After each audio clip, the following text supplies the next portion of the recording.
I'm filming this video under my deck, and as you can see, there's a complete downpour happening out here. But guess what? I'm completely dry because we just added this underdecking made from metal roofing underneath our deck, and I'm going to show you how you can do it too. So let's get out of this rain and get to work. It's really getting bad. To start, we need to glue up some 1x4 cedar boards. I chose this material because it's somewhat inexpensive compared to other options I could find. It's not pressure treated, which I will review why it can't be pressure treated later on in the video, and cedar is naturally bug and rot resistant. These will make cedar strips that we will attach to the bottom of our deck joist and screw our metal roofing panels into. I'm using Titebond 3 for this application because it's waterproof. I'm gluing and clamping these together all at once by putting glue on every other pair. This helps save clamps. Now, these don't need to be pretty because you'll never see them, plus we're going to rip them in half once the glue dries. And these things are never coming apart because they will have a ton of screws in them by the time they are installed. This method was cheaper than buying a bunch of 1x2 material. While those dry, I did some prep on the underside of the deck. Since I hope this is the last time I see these joists for quite some time, I decided to brush on a quick coat of clear Thompson's water sealer, just for some added protection. And while doing this, my wife came up with the idea of putting the water sealer in this little pitcher. Now what this allows me to do is put a bunch of water sealer in the pitcher.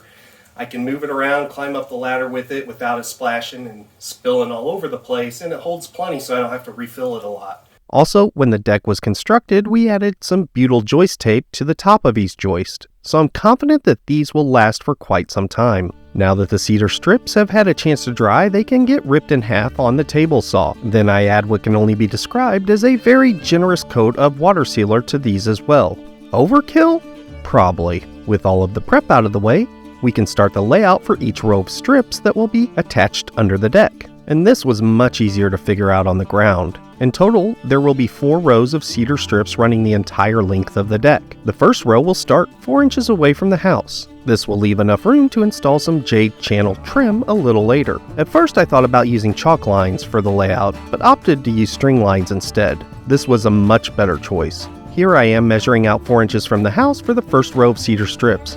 Then I put a screw in the joist on that mark so I can attach the string line to it. You always want your string line to be extremely tight, almost to the point where you think you're going to break the string. And here's a quick look at the plan for the cedar strips. The first row will be our 1x material.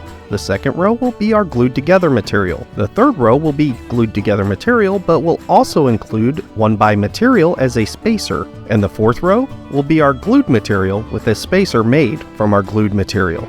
This gives us the slope we need so any rainwater will run away from the house and into some gutters on the edge of the deck. To attach the first row, just line up a strip with the string line and secure it to the bottom of the deck joist with 2-inch decking screws. Also, be sure to cut these to length so they overlap on a joist. It's also a good idea to pre-drill a hole in the ends to help prevent the wood from splitting. Then I move the string line over, always taking measurements from the house. One other note, our home has this bump out, so the second row gets me about 4 inches away from the house on this shorter side of the deck. The second row of strips will be pieces of wood that we glued together. It gets secured to the bottom of the joist with some 2.5-inch screws. It's also a good idea to stagger the seams where the strips overlap in hopes of adding some strength to each row. One other detail, since this is far from the prettiest glue up I've ever done, I used the rip edge of the strip that was cut on the table saw as the reference along the string line. Here I am extending the second row of strips on the long portion under the deck to be the first row of strips on the bump out portion.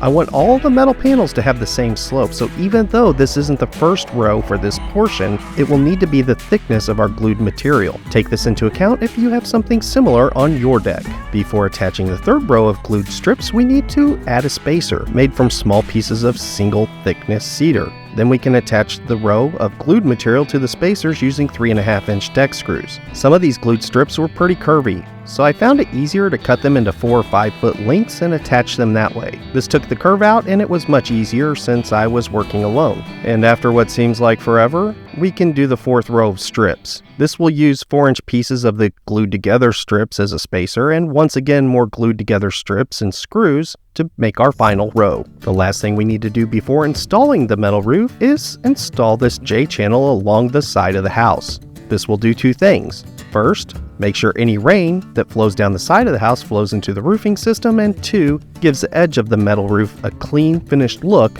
from the underside. To install this, I clamp some scrap pieces of plywood to the first 2 rows of strips and leave them just shy of the house siding. This lets me know exactly where to attach the J-channel to the house, plus it will hold it in place while I attach it to the house with some 1 1/4 inch fiber cement screws. Make sure to overlap the pieces by just a few inches and caulk all the seams with Lexcel. I also added a bead of Lexcel to the top edge of the J-channel to make sure no water can get in between it and the siding. And we're just about ready to install the metal roofing. Before we get to installing this metal roofing, I wanted to let you know where I got these products from. The J-channel, the metal roofing, and all the screws came from Best Buy Metal Roofing. Now this video is not sponsored, but I will tell you they were incredible to work with. They gave me a lot of information that I didn't know about metal roofing, and I want to share a few of those things with you before we move on. First of all, metal roofing is engineered to be really strong in a certain direction. Now in a typical metal roof, this is the side that would be up. So when you place this on top of your roof, this is what you would see. Now we wanted our metal roofing for our underdeck to be brown, not white. What they were able to do during the manufacturing process is actually reverse the way that this is printed or painted so that the paint is actually on the bottom side of the roofing material and not the top. So when I screw this up from the bottom to my deck, I'll have a nice painted area, but I still get the rigidity of the way that the roof was designed and engineered so that it doesn't sag over time. Another thing they taught me is that the metal screws for metal roofing are not designed to be used with pressure-treated lumber. That's why we went with cedar for our underdecking support. The metal roofing screws that they provide will actually corrode with all of the chemicals in pressure-treated lumber. And after a while, your whole metal roof could fall down, and nobody wants that. All of this metal roofing, the screws, and the J-track was about $800, and that was with a $150 delivery fee because I'm about 1.5 hours outside of town. Should I install this metal roofing now? I want to pre-drill holes that will line up with the cedar slats for all the screws of the metal roofing material. This will accomplish 2 things. First, it will make it easier to install the roofing panels if I don't need to guess where each screw needs to go. Second, all my screws will line up perfectly once it is complete, giving this underdecking a clean look. I found it easiest to mark each hole location individually, always starting from the end of the metal roofing that will be closest to the house. A Sharpie worked well to mark out where each hole should go. I don't have a center punch, so an old dull drill bit worked as a center punch to make sure my drill didn't wander as I drilled. I was able to drill through all the sheets of roofing at the same time with a 1/8 inch drill bit. And wouldn't you know it, the first piece is going to be the most difficult because I need to cut around this gutter. I am by no means a metal worker, so I'm just going to take my time and cut this out with some tin snips and hope it works out. I will take this for my first attempt ever using tin snips. To install the metal roofing, you may need to recruit some help. I couldn't have done this job without some help from my beautiful wife. Metal roofing is flexible, and it's really important to make sure the first panel is absolutely square to the house before adding screws. Start installing the first sheet with 1-inch roofing screws in the middle of the panel, but don't put the screws on the edge of the panel. The screws on the edge will go through the current sheet and the edge of the next sheet at the same time, locking everything in place. Once the first sheet's installed, things go pretty fast.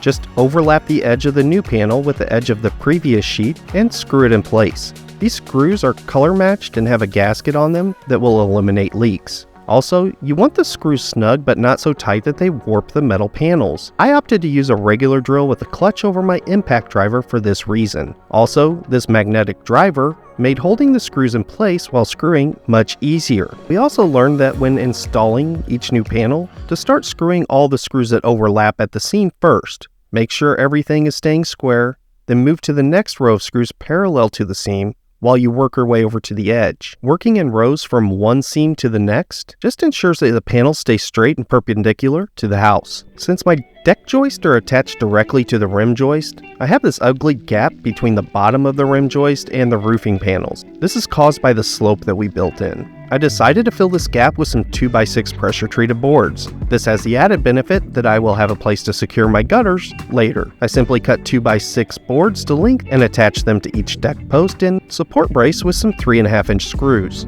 I also capped off the ends of the deck with some more 2x6s to give it a finished look. And with those installed, I could add the last pieces of J-channel to the edge to make everything look nice and clean. The last thing to do is add some gutters to catch the runoff and direct it away from the deck. I used a string line to lay out the gutter slope. I want my gutter to slope about 1/4 inch for every 10 feet of run. When I install the gutter, I will just make sure to maintain an even gap between the bottom of the string line and the top of the gutter. Each gutter is attached with brackets and screws into the 2x6 board. These seam kits came with some gasket sealer so that it won't leak, and I added a downspout. Overall, this project was a challenge, but it was a lot of fun. The total cost for this project was about $1,700 in total supplies, including the metal roofing and the delivery fee. This project probably took me a few days longer than expected, and I can't lift my arms over my head anymore, but it has greatly increased the outdoor living space that we have underneath our deck and keeps all of our deck furniture and everything else dry. If you haven't had a chance to subscribe yet, please subscribe down below so you continue to get content like this when it comes out. As always, thanks for watching, and oh, before you go, watch this video right over here. YouTube knows that you're going to like it too. Have a good one.